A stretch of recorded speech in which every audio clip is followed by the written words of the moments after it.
This is my first tutorial, I guess, on this, but I will try and do my best to make this usable. So this is Lambda Designer JS. I have gone through all the setup steps, so this is already set up, and I'm just going to take you through a quick tutorial of using it. Make sure you have Visual Studio, and make sure you've installed VS Code, LDJS, and the rest should kind of work automatically. Okay, let's do this. So right now, let's take this out. That's some stuff I was working on earlier. Okay, so first we're going to just do something with an out, so that we can see it over in this window. So we have our node. Let's do a simple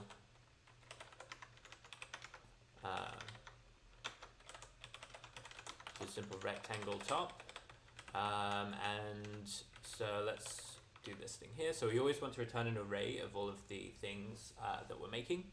So we have n, which is our rectangle top, and we're going to connect it to, you can use C or you can use connect.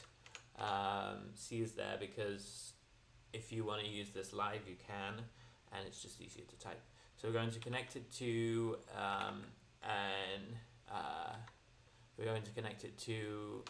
an out top, so that we can see it in our Lambda Designer, which is this thing right there, in the Touch Designer window.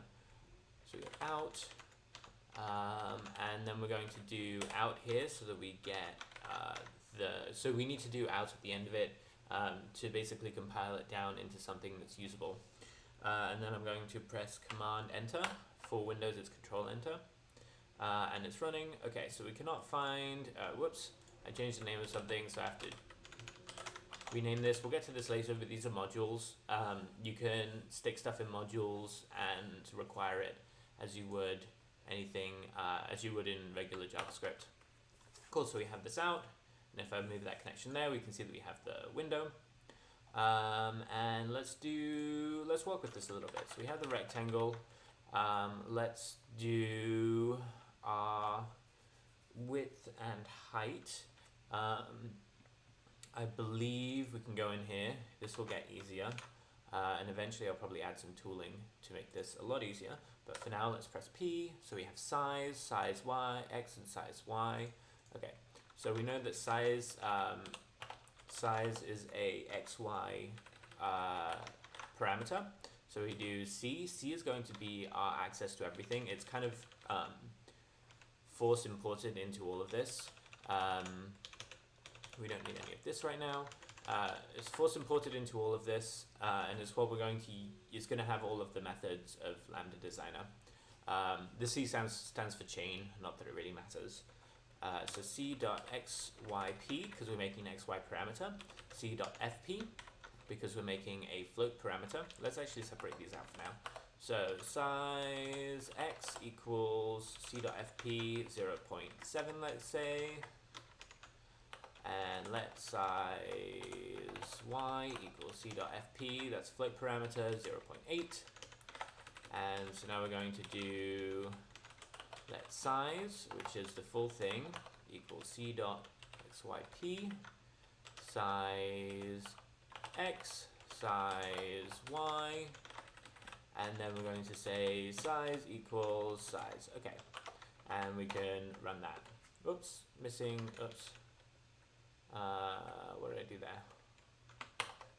Great, correct. So now if we zoom out, press P, we can see that this changed. So let's mess around with this a bit more. We can do C seconds, which is just a built-in thing to reference ABS time.seconds. And we're going to do C.mult P, which multiplies two parameters. Actually, let's do mod P.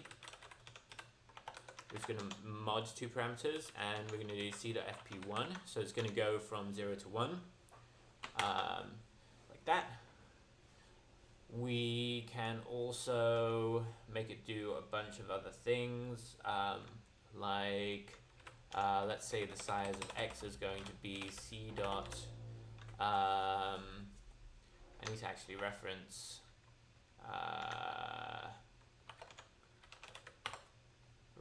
this for it. Actually, this is a good time to talk about modules. So this is a module. I have a bunch of stuff here. I have a bunch of stuff here like that I've already built out that I want to use in a bunch of different places. So I'm going to grab a volume thing here. So that's going to set the x parameter to the sound of my voice. And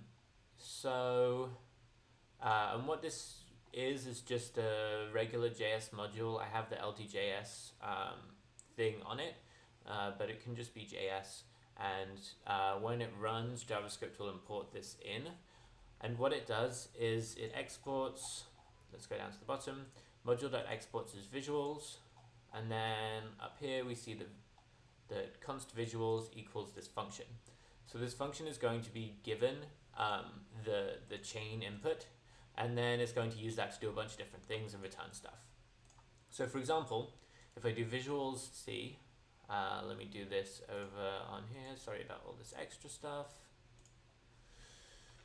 So let VC equals visuals C, right? So that constructs this thing, that constructs this this object with all of these different things in it. And then I can do dot, let's do dot vol C, which will give me a volume channel. vc.vol C. And I'm not going to put anything in there now. Whoops. Visuals is not defined. Okay.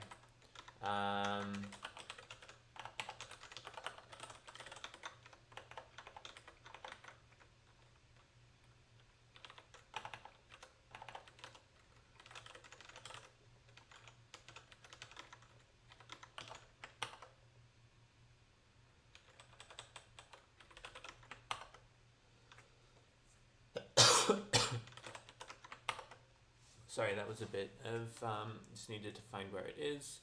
Libs, not lib. There we go, correct. Okay, so now you can see in the Touch Designer instance that it's responding to my voice and moving up and down like that. Let's say we don't actually want that. Let's say we want to add some lag to it. So right now this is a, this is just a number. It's like a float, so it's a single channel value. So let's break it down a little bit. So over here we can see that in vol C we have this chan operator. Let's copy all of this over. So this chan operator, and that's going to run to, whoops, parent type is not correct for math.gain vol C v. Let's do that. Okay, there we go. I can change the volume multiplier, but we don't want to do that right now. And let's take a look over here. We have vol. So yeah, we can go through this a little bit. We have vol here, which is visual c.ain, which is our audio device in. And then it's select and resampled and gained a little bit. And then we connect it to an analyze. So this is an analyze 6. Actually, I'm going to show you in the Touch Designer what it looks like. Bum, bum, bum, bum, bum. Okay, so we have our audio device in, which is this. Then we have our select chop, because we only want the first channel of it, which is fine. And then we want resample. So we're resampling not as a time slice. We're resampling the whole thing. And our method is going to be, this is a menu parameter.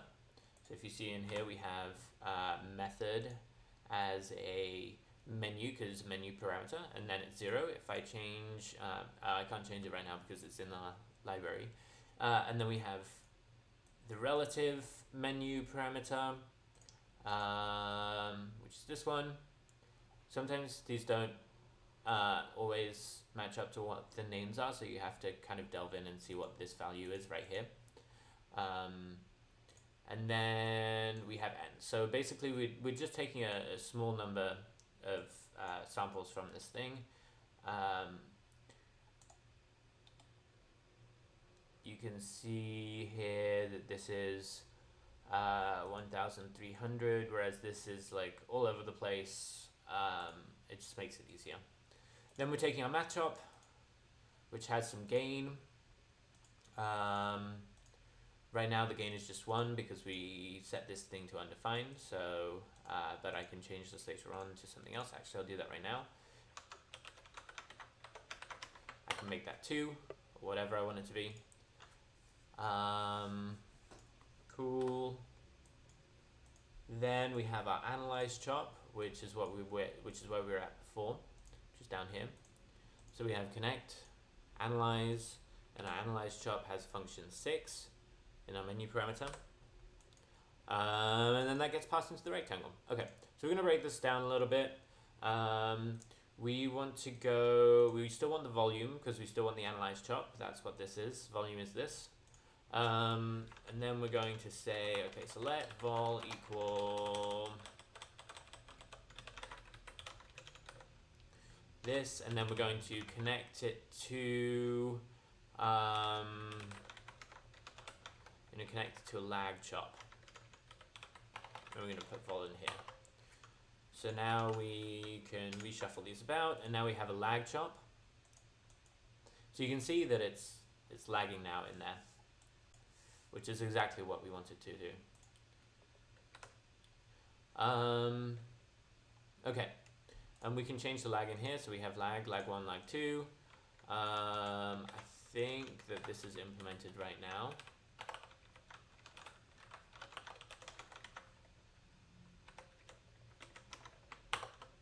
Yeah, so that's going to change the lag coming up, which is not what we want to do. We want to change the lag coming down. So now it's going to take a lot longer to come down to 0, just like that. Cool. So another thing that we can do is we can change a chop to a top, or make some of those conversions like that. I'm just going to show what that is right now. It's not going to look very pretty, but it will work. So we can do c.top chop2. We want the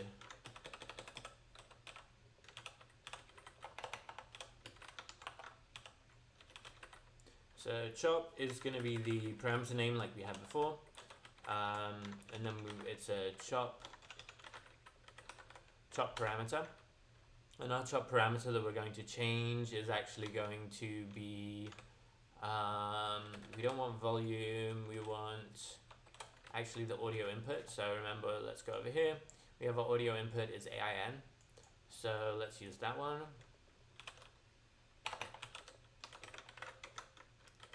We don't want any gain on it right now, so we'll just leave that as it is. Okay. Cannot read property out of undefined. So chop. So all the operator parameters take this as a. They have an array input, and this is useful for things like. For things like rendering, where you can have multiple geometry objects and multiple camera objects and stuff like that. So whenever you're using a chop parameter, you have to make sure to use an array. And then we need to do runty. Runty is basically a signal for runty, both runty and out. Out is used at the end here when you want the final product, but runty is a signal for like this chain of stuff is done, and we are going to use it somewhere else. So now obviously the stuff needs to be rebalanced. Let's do that. Okay, so you can see it now here that we have this chop. I guess I can set the resolution.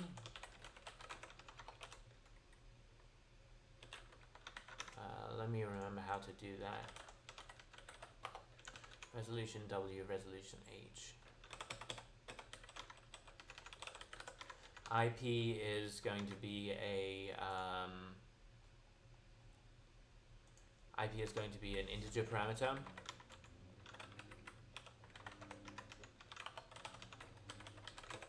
And let's make some new lines here to make it more readable.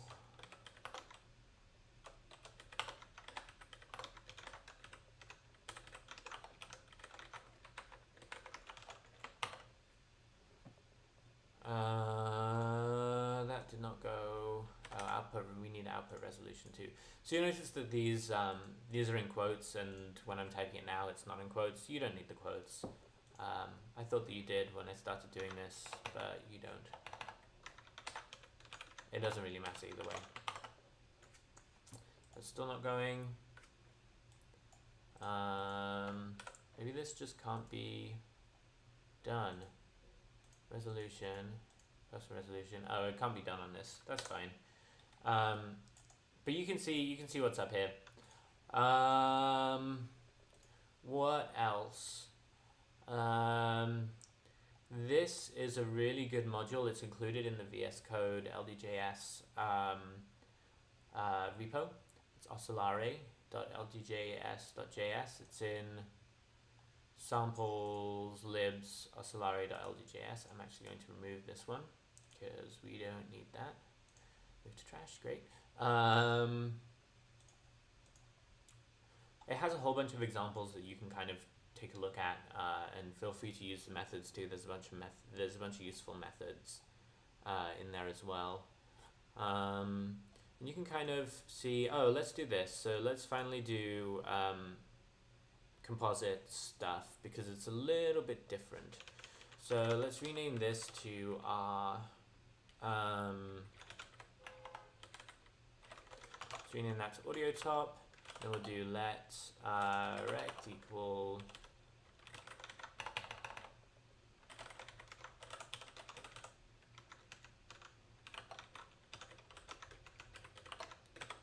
if you defined them before, I believe that size can just be shorthand for bringing this in. So size is the same as size. Okay. And then we're going to let our node equal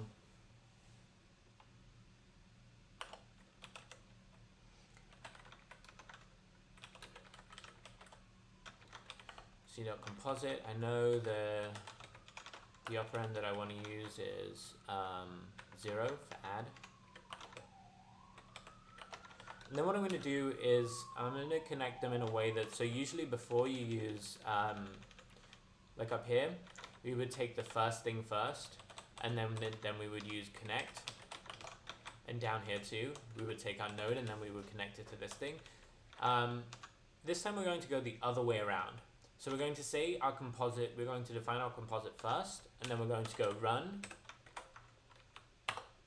over an array of things, and these arrays are going to be the connections. The reason that we do that is because you can't really have two things connecting to a single node. Like it wouldn't make sense to have rect.connect composite here. Because I can't do this, there's like no way to do this at the same time, like that or something.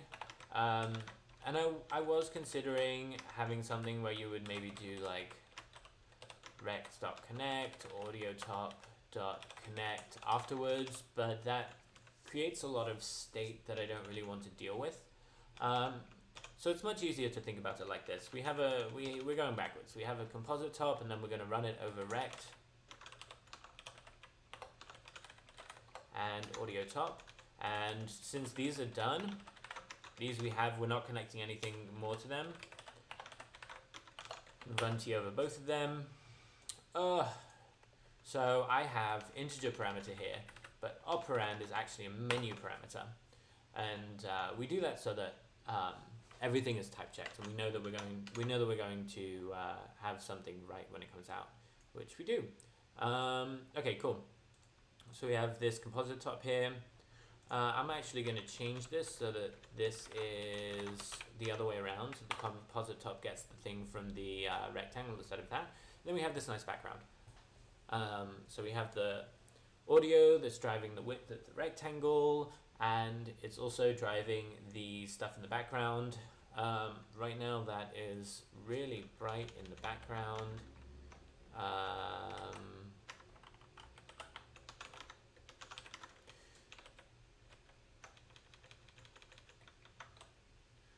So I'm going to change this to,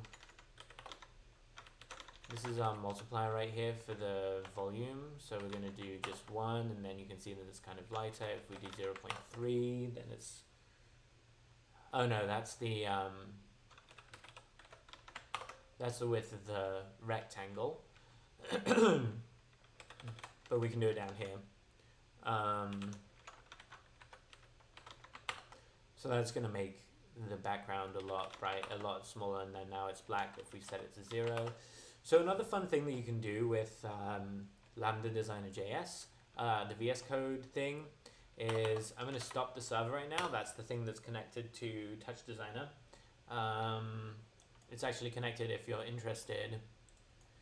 It is connected to this one, this TCP thing, and you can see all of the inputs that we have, all of the different times we run this, it goes in there. So what you can do if you want to prototype stuff even more rapidly is, instead of just pressing Command Enter, you can go and run the start server, and then let's give it just a second to start up. Actually, that's going to start. Okay, great. And then anything that you do is going to automatically go to the changing. So let me get these.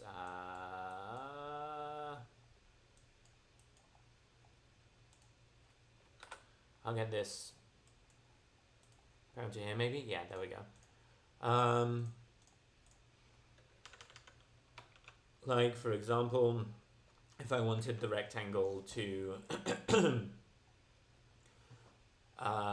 only go to 0.5 instead of to 1, where is our mod P? There we go.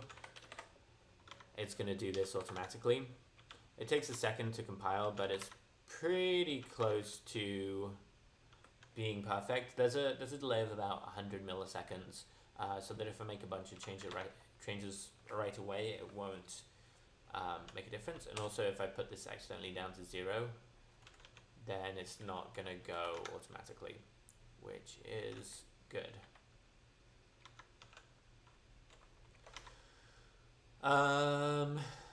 I think that's just about it.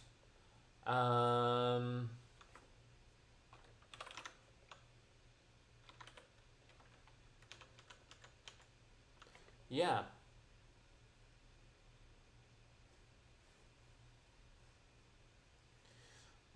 So this is available on GitHub. I will put, there's a tutorial that's going to be up there to get it running. And I'll put some of this stuff that's in the video into the tutorial over the next few weeks. Feel free to reach out if you have questions, and let me know what you make with this. All right, thanks, bye.